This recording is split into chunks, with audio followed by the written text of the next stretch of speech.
Professeur Riyad Mkoua, Faculté des sciences juridiques, économiques et sociales à INCHOP Casablanca, chargé des enseignements du module économie monétaire et financière en licence fondamentale et marchés internationaux et mondialisation en master. J'ai tenu à vous faire part de cette réflexion relative au processus de démondialisation, au Covid-19 et plus précisément à leur impact sur l'économie marocaine.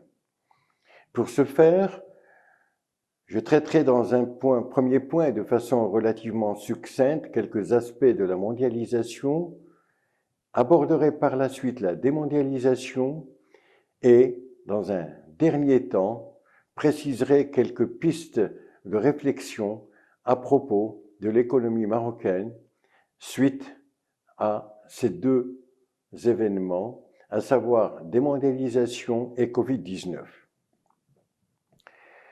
Durant les 30 glorieuses, après la Deuxième Guerre mondiale, le capitalisme a permis la réalisation d'un progrès social indéniable en raison, entre autres, de l'intervention de l'État-providence. Le niveau de vie s'est nettement amélioré, la consommation de masse et la protection sociale se sont développées, et enfin, l'accès à l'éducation, à la santé ainsi qu'à d'autres services sociaux ont été largement facilités. En fait, le développement du capitalisme durant cette période s'est accompagné d'une prospérité sociale. Une prospérité sociale accompagnant la croissance économique.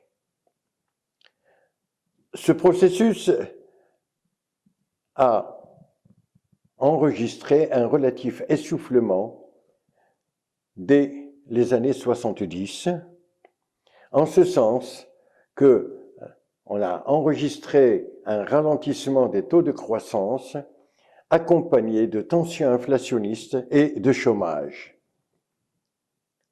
De ce fait, il y a eu une remise en cause du modèle d'obédience keynésienne et, parallèlement à cela, la renaissance ou le renouveau de la pensée libérale, et ce, par l'adoption de mécanismes de dérégulation dès le début des années 70 par Margaret Thatcher en Grande-Bretagne et Ronald Reagan aux États-Unis d'Amérique.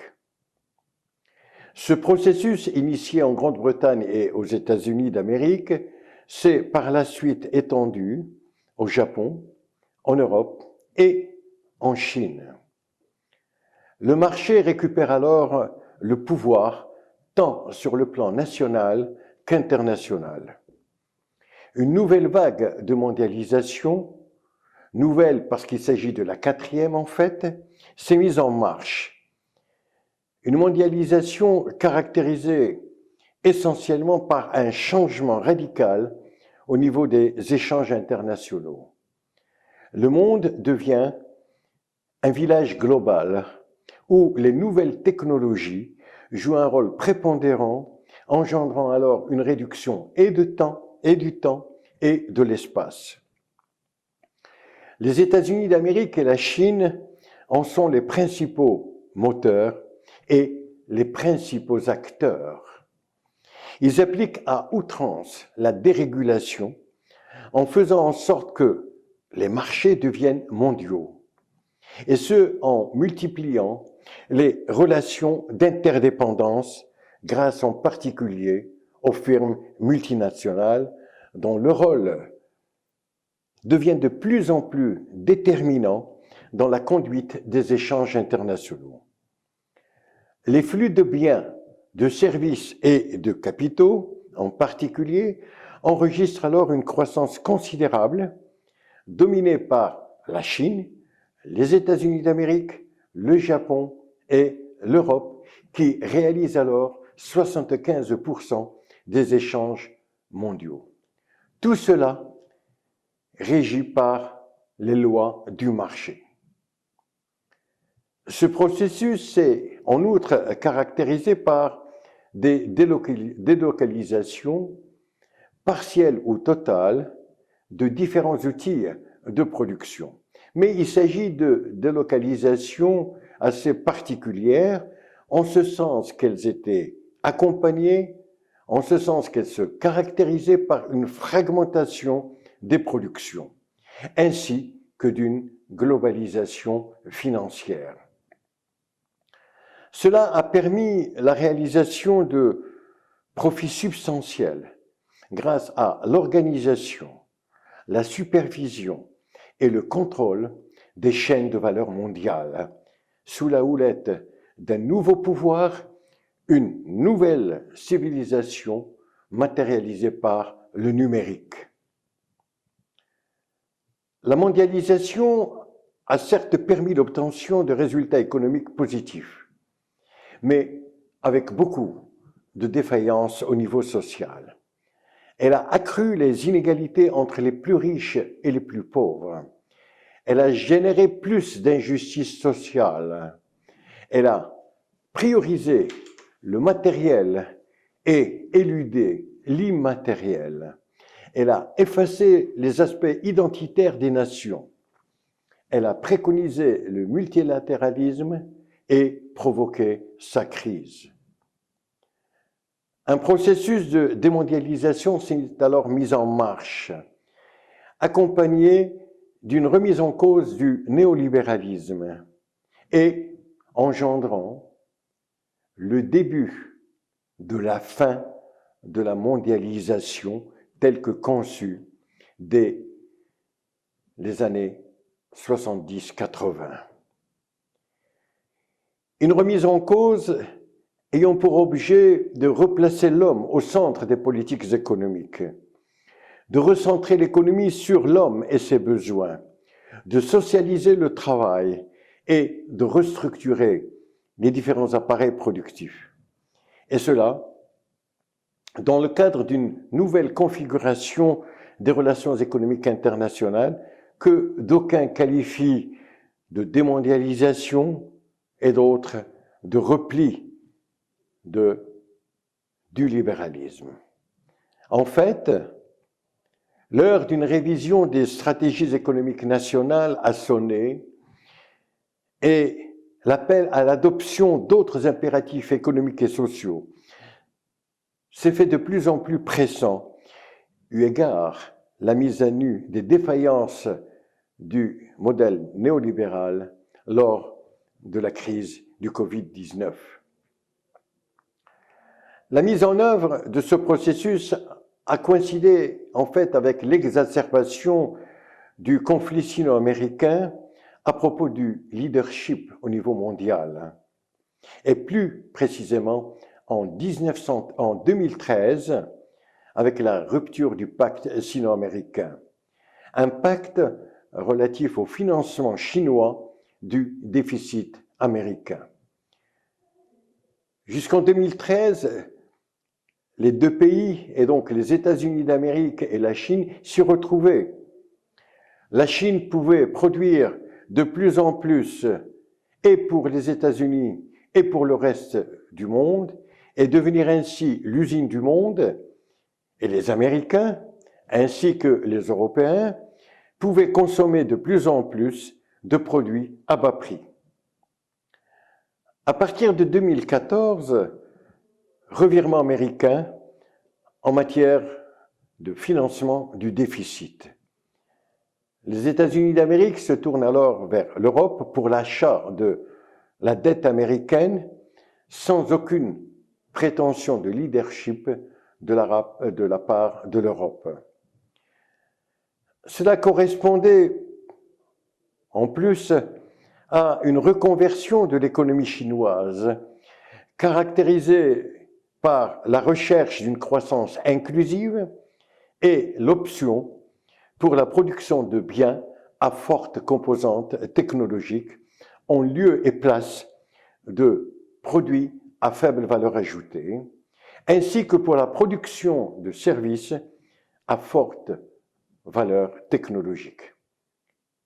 Résultat, une régionalisation de la mondialisation a commencé à s'imposer, accompagnée d'un réveil de la citoyenneté et de la mise en avant des intérêts nationaux. L'ordre mondial, fissuré depuis 2013, tend alors vers la cassure, et ce, à l'initiative du président américain Trump, qui privilégie les intérêts américains, America First. America First en s'octroyant plus de liberté de manœuvre. Coopérer, commercer, oui, mais pas au détriment des intérêts nationaux, clame toujours Trump. Il s'agit en fait de mieux maîtriser les marchés des biens, de services et de capitaux et de relocaliser certaines productions. Je souhaitais préciser que ce sont les pays, en fait, qui ont le plus profité de la mondialisation sont ceux qui ont adopté des politiques nationales, des politiques de stabilisation économique grâce à des mesures de sauvegarde, des pays qui ont violé les règles du jeu de la mondialisation, des pays qui ont accordé la primauté à la souveraineté nationale. Qu'en est-il de l'économie marocaine face à cette nouvelle dynamique? En ce qui concerne l'économie marocaine, je souhaiterais préciser que la crise sanitaire Covid-19 n'a fait qu'aggraver la crise socio-économique que nous vivons depuis quelques années. Une crise caractérisée par l'importance du chômage, la faiblesse du taux de croissance économique et un déséquilibre structurel de notre commerce extérieur. Il faut s'attendre au pire, et ce, tant au niveau économique que social. Ce sera dur, très dur, mais que l'on ne joue pas à la politique de l'autruche. La situation demeure gérable et le sera encore plus si l'on abandonne la kakistocratie. La kakistocratie doit être abandonnée et que la méritocratie reprenne ses droits. La première piste de réflexion et d'action concerne donc le choix de femmes et d'hommes à même d'assumer pleinement et efficacement leurs responsabilités. La seconde piste de réflexion se base sur une citation d'Edmond Rostand. C'est la nuit qu'il est beau de croire à la lumière, d'espérer en ses rêves les plus éphémères. C'est la nuit qu'il est beau de croire à la lumière, d'espérer en ses rêves les plus éphémères. La crise a historiquement constitué le meilleur moyen de faire valoir ses atouts majeurs et de se relancer afin de s'en sortir. Elle implique des politiques économiques, budgétaires et monétaires contracycliques, soit un abandon pur et simple de l'austérité, tant au niveau budgétaire que monétaire, ainsi que l'allocation optimale et intelligente des ressources. La troisième piste de réflexion concerne l'étude de divers scénarios relatifs à d'éventuelles relocalisations de certaines activités et, de façon plus précise, la préparation de la riposte. Le Maroc étant l'un des pays les plus mondialisés de l'Afrique. Une nouvelle donne va donc s'imposer à nous avec force.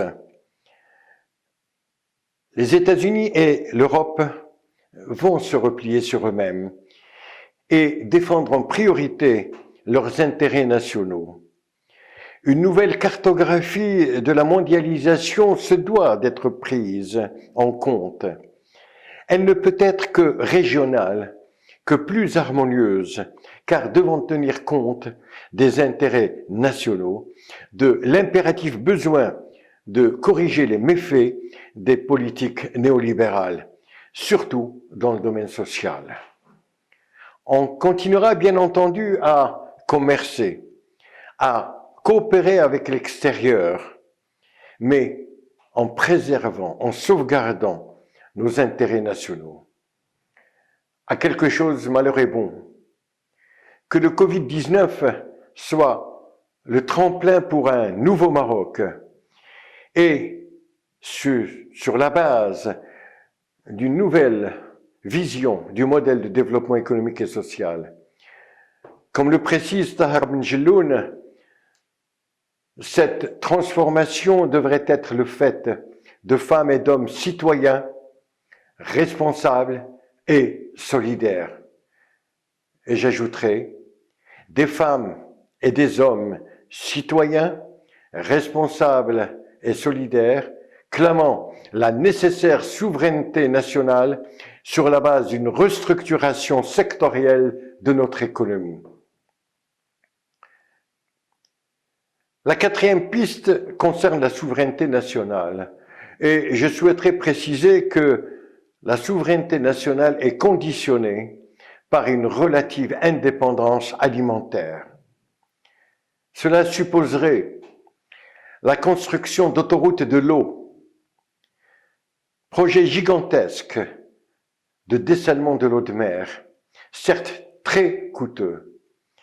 La facture de ce projet est indéniablement très lourde, mais cela nous permettra d'échapper aux conséquences de l'irrégularité de la pluviométrie et surtout d'assurer une relative sécurité alimentaire. Cette stratégie pourrait être accompagnée d'un remembrement des terres. Seule solution permettant la modernisation du processus d'exploitation des terres. Cette piste s'appuie sur des données réelles. Sur les 9,5 millions d'hectares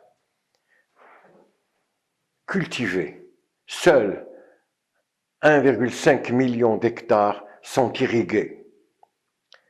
La structure des exploitations agricoles demeure dominée par des terres ou des exploitations de petite taille, 6 à 7 hectares en moyenne.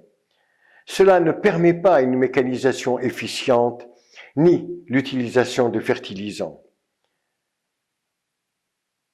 Le rendement moyen à l'hectare de blé s'établit chez nous à 18 quintaux, alors qu'en France, il peut atteindre 120 quintaux. En ce qui concerne l'orge, il est près de l'ordre de 12 quintaux au Maroc, alors qu'en France, il est de 66 quintaux. Irrigation, mécanisation, fertilisation pourraient de ce fait être la base de la restructuration de la production agricole, en particulier de la production d'aliments de base. Cela induirait progressivement une réduction de nos importations et donc moins de sorties de devises, comme cela permettrait d'assurer une relative indépendance alimentaire et en conséquence le respect de notre souveraineté nationale. Si parallèlement à cela, on développait la culture des dattes, on réduisait nos importations de poissons, de crustacés, de mollusques, ainsi que de certains fruits, cela nous permettrait d'économiser environ 5 milliards de dirhams par an. Cette restructuration de l'agriculture pourrait et devrait s'appuyer sur des compétences nationales, compétences qui, actuellement, ont tendance à fuir notre pays. La cinquième piste concerne le secteur industriel. Le Maroc a opté pour l'ouverture croissante de son économie, et ce, en partie par la signature de multiples accords de libre-échange avec un certain nombre de pays ou groupes de pays. Cela s'est fait sans réelle protection de l'économie nationale et, de façon plus précise, du tissu productif industriel national. Le résultat admis par tout un chacun actuellement est que ces accords ont largement contribué au financement de l'emploi dans les pays supposés être partenaires, d'une part, et de la mise à mort de nos entreprises, et plus particulièrement dans nos petites et moyennes entreprises. Près de 9000 décès en 2019. Et bien entendu, à la mise au chômage de milliers de femmes et d'hommes. Entre 2010 et 2019, nous avons importé pour 240 milliards de dirhams de produits que nous fabriquions, qu'on continue à fabriquer insuffisamment ou plus du tout. Cela concerne les chaussures, les peintures, les vêtements confectionnés, articles de bonneterie par exemple. Quand on sait en plus qu'une partie de ces importations provient de pays avec lesquels nous avons signé des accords de libre-échange, cela implique que ces produits ne sont pas taxables à l'entrée du territoire national et en conséquence, l'État ne bénéficie pas de recettes liées aux droits de douane. Parallèlement à cela, notre offre export est pauvre. Elle n'est constituée que de 38 familles de produits, contre 99 en Tunisie et 148 pour la Turquie. Et il n'y a que 500 entreprises marocaines qui exportent de façon régulière. Arithmétiquement parlant, et de façon primaire, dès le départ, nous devions savoir que la partie était perdue d'avance. On a ainsi désindustrialisé l'économie nationale. Mais on pourrait reprendre la voie de l'industrialisation ou de la réindustrialisation. Cela suppose, dans un premier temps, la recherche de moyens de sauvegarde et de développement de ce qu'on qualifie de nouveaux métiers mondiaux du Maroc, s'intégrant dans l'ancien modèle de mondialisation, automobile, aéronautique, offshoring. Cela suppose aussi l'adoption d'une politique d'import-substitution protégée. Une politique qui permettrait de réduire considérablement nos importations de biens de consommation, d'économiser des devises et de générer la création de milliers d'emplois. La protection de ces anciens métiers mondiaux du Maroc s'impose sans pour autant dénoncer les accords de libre-échange. Il suffirait d'adopter des barrières non tarifaires draconiennes et d'adopter aussi, comme le font certains autres pays avec lesquels nous avons signé des accords de libre-échange, d'adopter des lenteurs administratives lors du dédouanement des produits importés de chez ces pays, de produits en provenance de ces pays. Ces éléments-là pourraient surenchérir les produits importés et les rendre moins compétitifs que les produits nationaux. Cela implique par ailleurs d'autres stratégies, produits axés sur la qualité et une organisation performante. Cette nécessaire réindustrialisation de notre économie axée sur les principes de l'import-substitution, significatifs de la production de biens de consommation, se caractérisent essentiellement par deux éléments. Ce sont des industries peu capitalistiques, d'une part, et utilisatrices de beaucoup de main-d'œuvre, d'autre part. Utilisatrices de beaucoup de main-d'œuvre, d'autre part, qui ne disposent pas, qui ne nécessitent pas des niveaux de formation et de qualification élevés. Ce sont les petites et moyennes entreprises qui pourraient en être le fer de lance. Il s'agit d'une aubaine pour les PME, d'autant que le label Made in Morocco devrait impliquer la qualité du produit, une qualité similaire, si ce n'est supérieure, à celle des produits importés. Dans le domaine du textile habillement, des chaussures, cuir, agroalimentaire, etc. La réussite d'un tel modèle, qui a prévalu au cours des années 60-70 dans plusieurs pays en développement, dont le Maroc, suppose un financement approprié aux PME. Un financement qui gère autrement les règles prudentielles de Bâle 1, Bâle 2 et 3 et qui assouplit les conditions d'éligibilité d'accès au crédit. Dans tous les cas, ce choix s'impose de facto et ne peut souffrir de critique. C'est tout simplement du bon sens. Il s'agit en fait d'une redynamisation des anciens métiers mondiaux du Maroc. Le concours de l'État, son soutien en matière d'accès au foncier, au financement, entre autres, s'avérerait indispensable. Un concours qui redéfinirait de façon claire les droits et les obligations et des salariés et des entreprises et veillerait à leur respect. Pour quel marché? Le marché national. Des mesures doivent être prises ou devraient être prises pour inciter à consommer le Made in Morocco.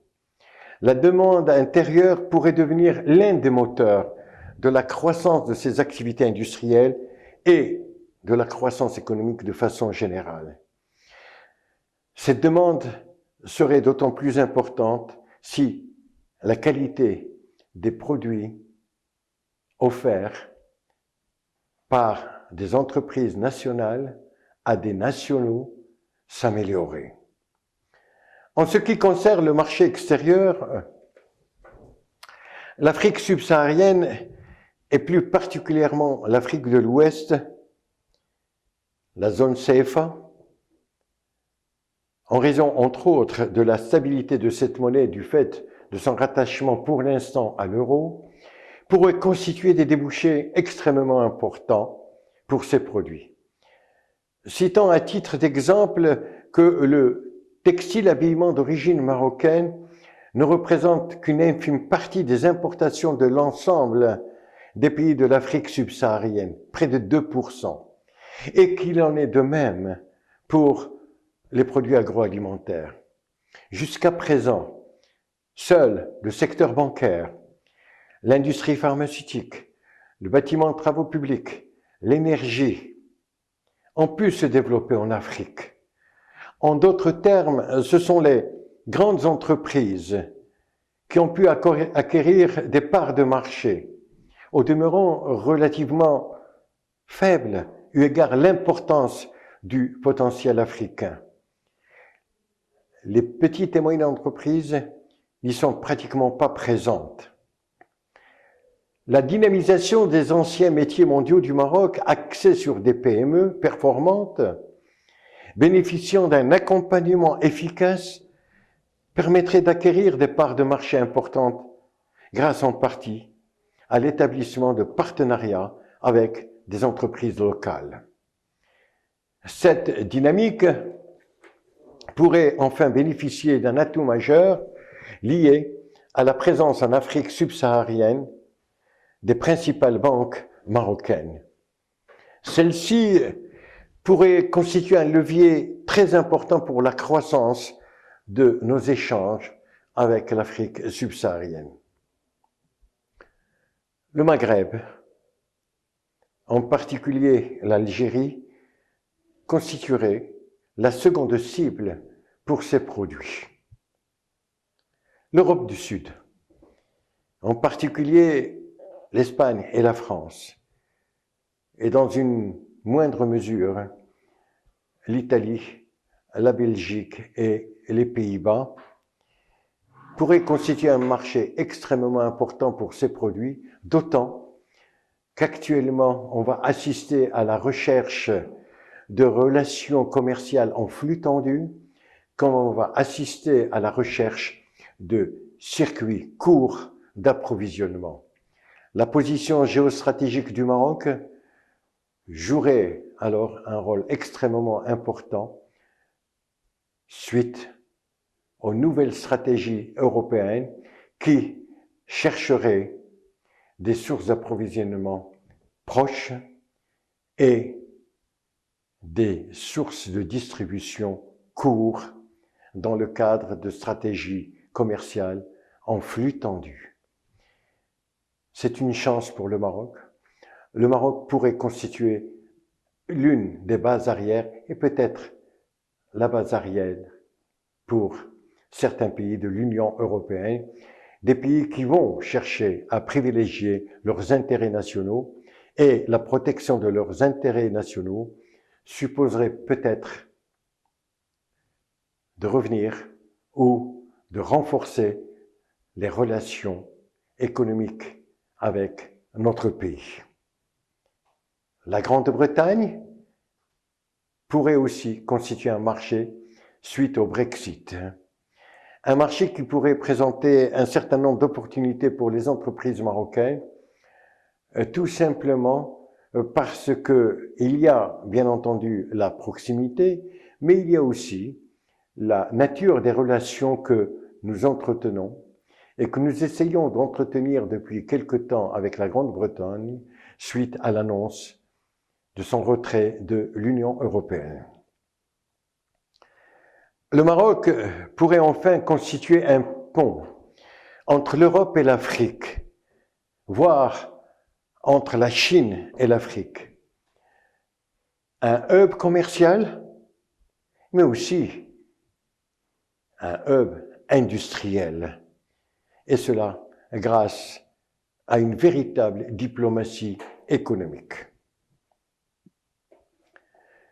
Le Made in Morocco pourrait concerner enfin une richesse indéniable dont nous disposons, qui fait l'objet de politiques de soutien, certes, de la part des pouvoirs publics, mais qui débouche depuis des années sur des résultats quelque peu satisfaisants, eu égard à son potentiel.